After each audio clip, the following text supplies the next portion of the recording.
Ассалаумағалейкум, арымсың алталаш ағайындар. Мынау 2019-2020 жылдар адамзат тарихында қара түсті әріппен жазатын. Жаңағы біздегі артықшылық нәрселерді, жетістіктерді алтын әріппен жазатын дейді ғой. Мынау керісінше қара түсті әріппен жазып, қайғымен еске алатын жылдар болды. Себебі адамзат өміріне Гитлердің фашистік нәсілдендіру, әлемді бірақ ұлт билейді деп қалған ұлттарды жойып жіберу үлкен соғысынан кейінгі үшінші дүние соғысы деп айтуға да болады. Соның адамзатты жоюдың алғашқы отының ошағы маздаған жер ол Қытай билігі, Қытай мемлекеті. Олар Тибеттерді түгел құртып болды. Тибет мемлекет болам деп дүниеге жар салып, жария қылып, зар илегеді. Ғасырға жуық уақыт болды. Яғни 70 жылдың төңірегінде. Оның Далай Лама деген көсемі болды. Әлемде бейбітшілік сыйлығын алды, Нобель сыйлығын. Халықараға да барлық Қытайдың бет бейнесін ашты. Қытай ол демократиялы ақш сияқты мемлекеттерге жақындап кетсе болды. Қытайдың ақпарат құралдары шулап, бөріні көрген ит құсап шулап кететін. Біздің бала кезімізден білеміз. Ол Қытайдың жанды жеріне тиген. Қытай өзінің жанды жеріне тисе болды. Әлемдегі барлық адамдарды, барлық билікті суайт деп шыға келеді. Кеше батыл ана сыйлығын алған халықарадағы Америка құрама штатының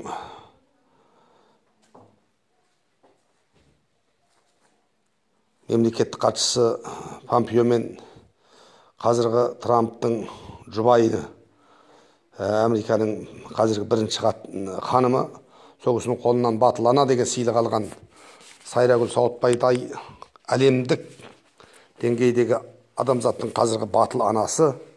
Соны Қытайдың Қазақстандағы өкілдігі, Қытай билігі жерден алып жерге салып, айтпаған айыбы, жақпаған күйесі қалмады.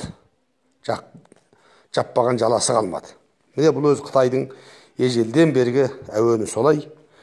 Кім онымен ымыраласса, оған төбесінен алтын құяды, күміс құяды, дүниесін судай ағызады.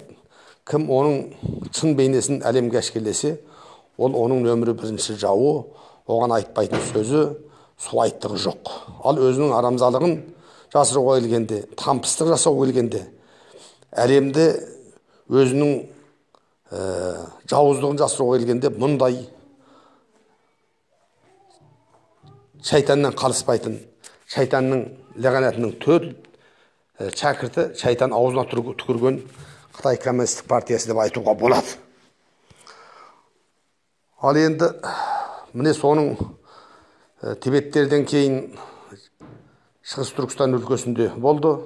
Шығыстан өлкесінде бүгін ғана болмаған. Осыдан 1930 жылдар Қытайдың коммунистік, Қытайдың халықтық партиясы көмандаңы, кейінгі Қытайдың коммунистік партиясы Мау бастаған, алдыңғысы Көмандаң партиясының лидері Жаң Жейші, ол Тайуанда өлді. Кейін оны Тайуанда оның баласы Жаң Жунғы басқарды. Бұның бәрін сауатты, зиялы қауым, көз ашық қауым жақсы біледі. Міне осы Қытайдың екі партиясы да, шайтани партиясы, қазақтардың Шығыс Түркістандағы ежелгі түріктердің түбіне жетті. Бір-біріне қайрап салды. Көсемдердің бәрін атты, шапты, түрлі түслі жұмсақ күшпен бәрін бітіріп, құлдық жасады. Аз-аз дамылдап алып, қайтадан құртты. Бұның түбіне Мау деген адам жететін болып, 70 миллион халқын құртқан еді. Оның кейін арада басқаларға ауысып, Қытайдың тапқыш тапқаны Дэн Сяопиннің көмегімен Қытайдың ауызы аққа жарып, кішкене демократияның самал әсіп етті. Одан қайтадан өздерінің жолына түсті. Қытайда жоспарлы туу деген үлкен заң жасады. О да Шығыс Түркістандағы халықты қазақ ұлты бастаған 13 ұлтты түріктің балалары. Оның ішінде діні басқа болса да моңғол ұлты бар, көшпенділер. Тағы басқа ұлттар бар. Міне. Осыларды түбіне жеткізіп, қырғын даудың тәсілін немесе қызыл қырғын жасағалы, міне. Сол 30 жылдардан есептегенде міне 80 неше жыл болып кетті қазір. Бұны тоқтатпады. Соның енді аз есін жиып ап, жабайы саудасымен әлемді жаулап, әлемде ақш, Америка құрамыштаты бастатқан елдердің үлкен озық техникасын тыңшылық, шпиондық жолменен өзіне кіргізіп, сол шпиондық техникалық қазіргі мына сергек деген сияқты аппараттық құралдарымен Қытайдағы Шығыс Түркістандағы қазақтарды 2016-тан бері қазағы бар, жаңағы түріктің басқа балалары бар, 1 миллионға жуық халықты қырғындады, аздырды, тоздырды. Тірі қалғанның өзі адам кейпінде, сырты адам, іші аруақ, сонда бейнеде қалды, күрсілдер. Міне бұл адамзатқа жасап отырған дүние жүзінің үшінші әлемдік үшінші соғыс деп айтуға болады. Ал енді осы жығылғанның үсті жұдырық деп анадан құтыла бергенде, қасқырдан құтылғанда арыстанның аузына түскендей әлемдегі бейуаз халық Қытайдың қолымен жасалған биологиялық қару жасап отырған Қытай вирусы. Оны енді коронавирус деп, тәжі вирусы деп әспенсітудің ешқандай қажеті жоқ. Оны әспенсітіп мақтап оған дәреже берудің. Ол Қытай вирусы. Қытайдың адамзат баласын құртуға жасаған биологиялық қару деп айтуға болады.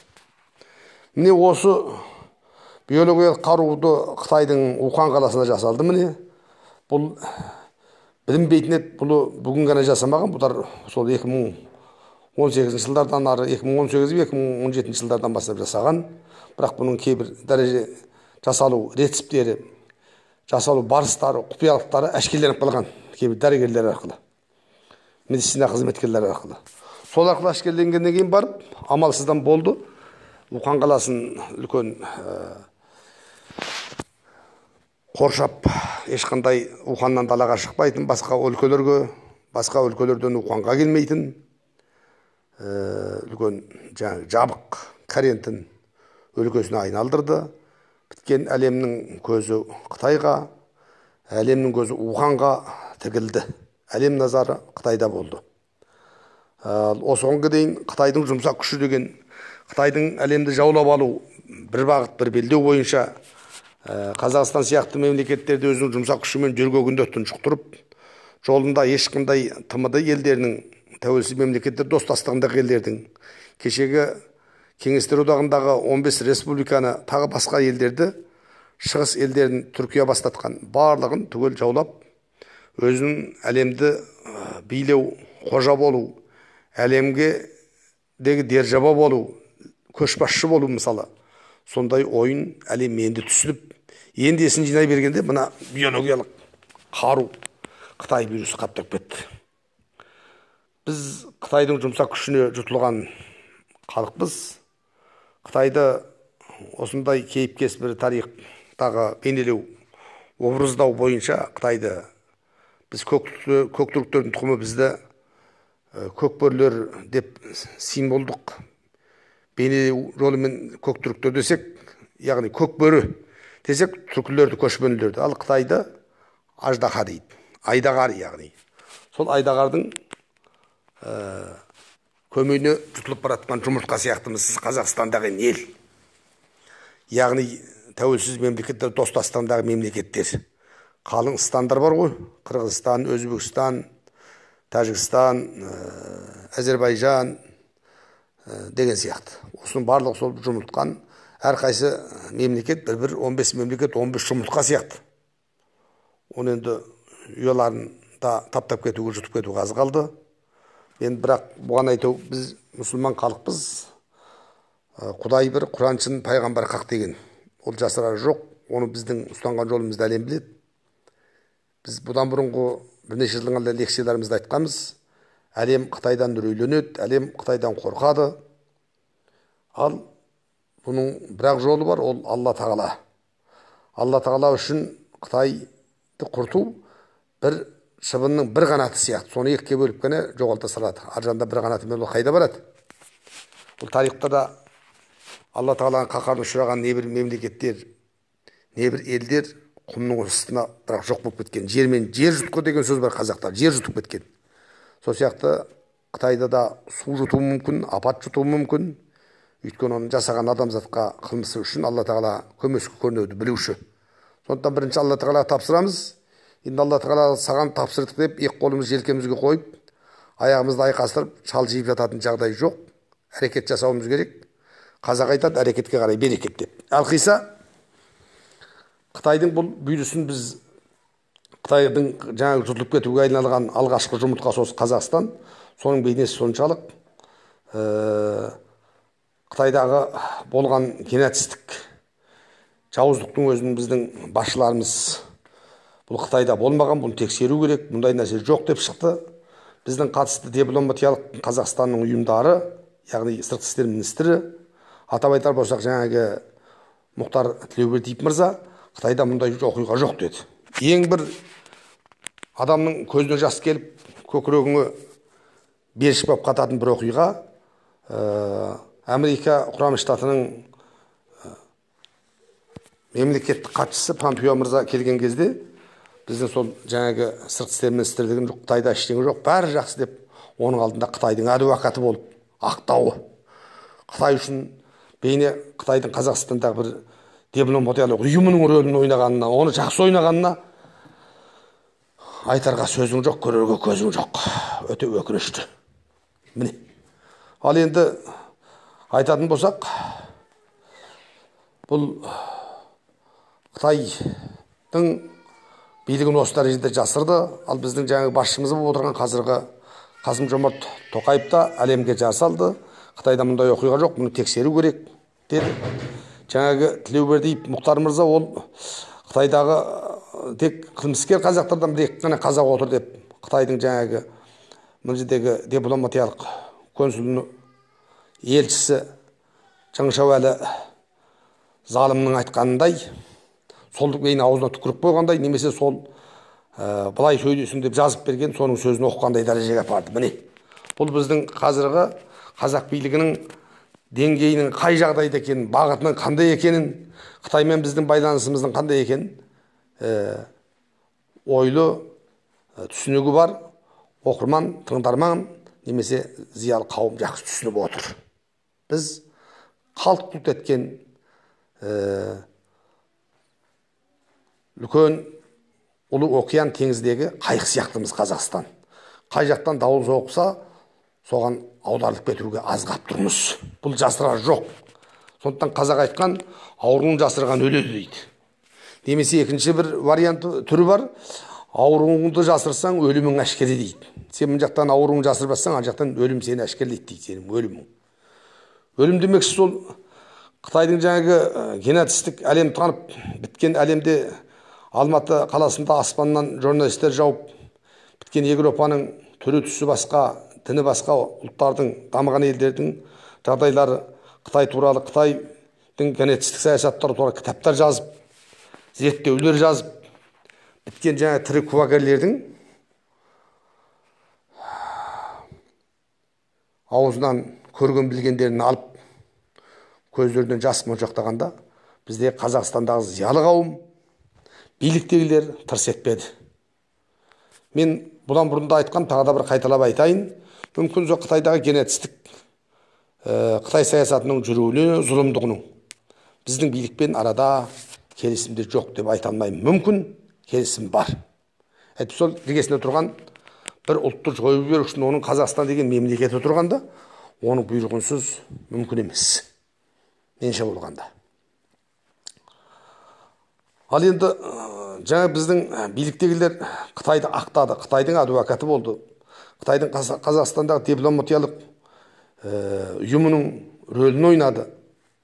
Олай болса, олар Қытайда келген қазіргі қашып келгені бар Сайрагүлден бастап, Қазақстанның өзіне тұрған қазіргі Гүлзира Әуелхан бастатқан қалың тізімдіктерді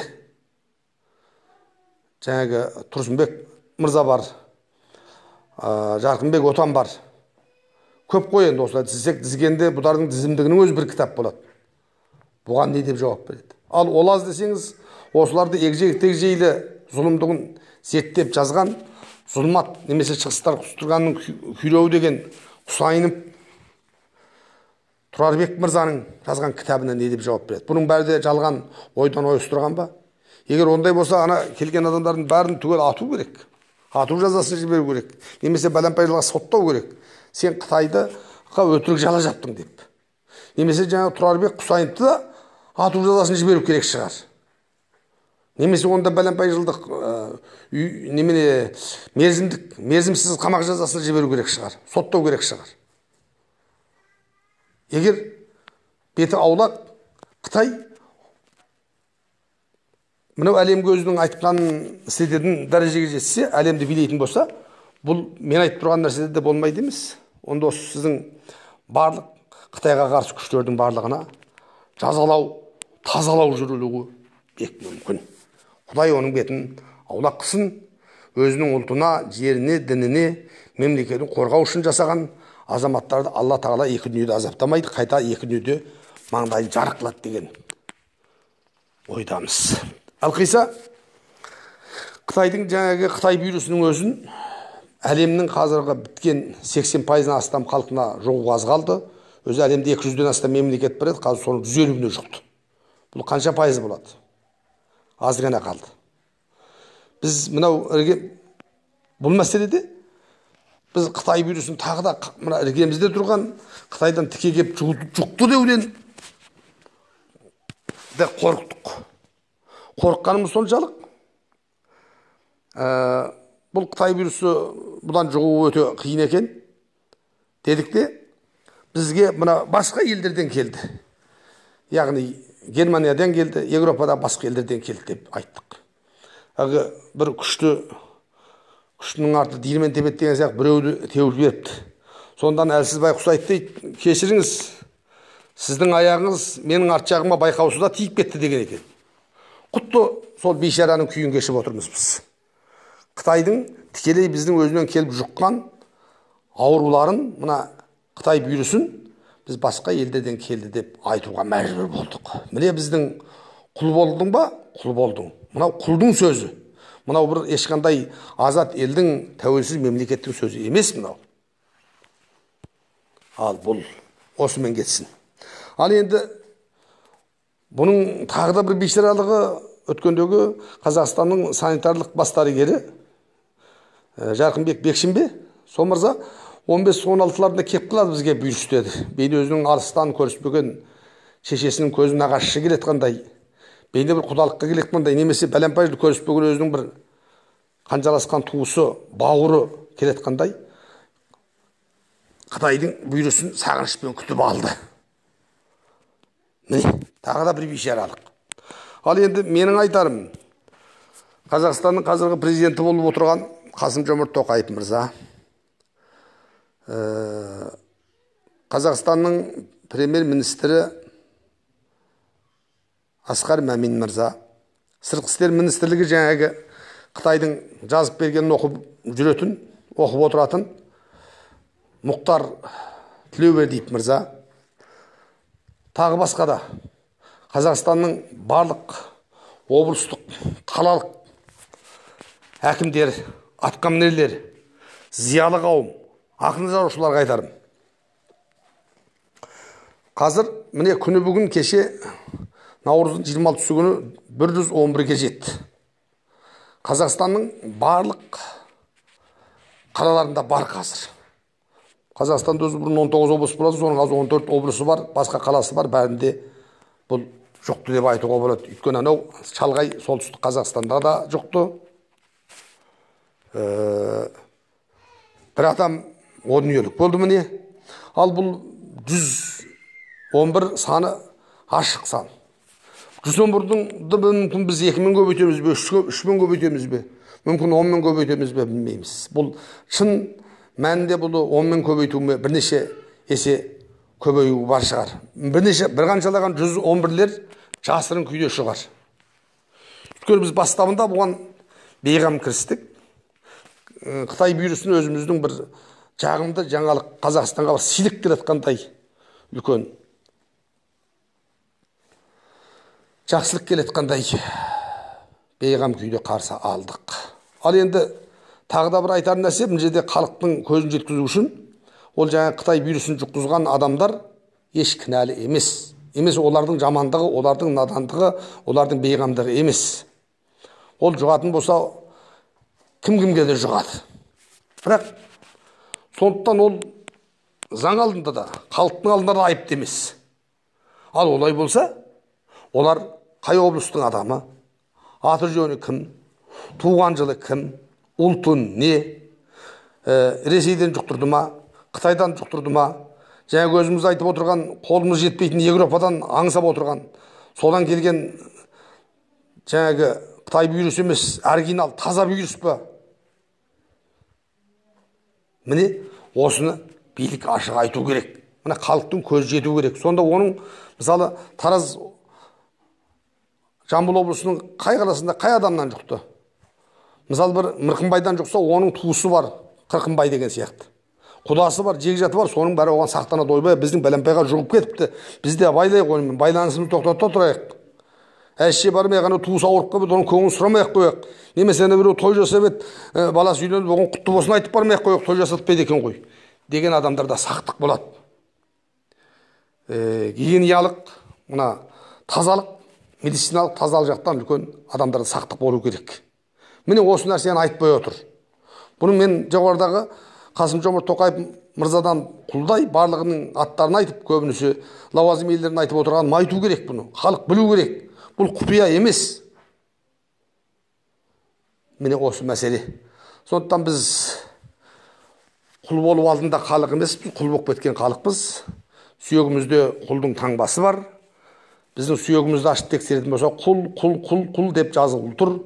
Жүрегімізде де құл, Қытайдың құлы деп жазылып тұр бүгінгі бір жерлерімізде. Арқамызда ма, кеудемізде ме, Қытайдың құлы деп жазылып тұр. Сондықтан құлдар ояныңдар. Құлдық қамытын лақтырыңдар. Мына әлемді жаулап келатқан Қытай вирусына қарсы күресейік. Халқымыз, бірақ осы халық бар. Бес Франция сиятын кең байтақ жер деп мақтанамыз. Жеріміздің асты-үсті бай дейміз. Өзіміз алтын сандықтың үстінде жалаңаш отырған қайыршының бейнесіндеміз. Сондықтан бірінші мына келатқан әлемдік Қытай жауыздығының, Қытайдың мына биологиялық соғысына қарсы шығайық. Қытайдың Қазақстандағы барлық асханаларын, кафелерін, тойханаларын, компанияларын, жұмыс жасайтын орын, Қытайдың дипломатиялық ұйымдарынан басқасын бәрін тазалап, еліңе бар деп шығарып тастайық. Бұдан бұрынғы лекцияларымда айттым. Мына бізге келіп тұрған бір мүмкіндік. Осы мүмкіндікте Қазақстанда қаптап жүрген қара Қытайдан құтылайық, ағайындар. Елім, жұртым, халқым, зиялы қауым. Халықты қорғайтын зиялы қауымның халықтың өзі ғана қарапайым. Биліктің саған жаны ашымайды. Қазақта аталы сөз бар. Мың сиыр бұзауласа, бір өгіздің көті ауырмайды дейді. Бір көт деген сөзге шамданатын ештеңе жоқ. Абайдың қара сөздерін оқысаң, Абайдың өлеңін оқысаң, 40-қа жуық жерде көт деп айтады. Соны Абай басқа сөзді айтуды білмей қалған жоқ. Кәкім, ғұлама Абай. Абай айтады, дүние деген мен көрдім иттің көтін дейді. Міне Абай. Дүние деген мен көрдім иттің артын деп айтқан жоқ.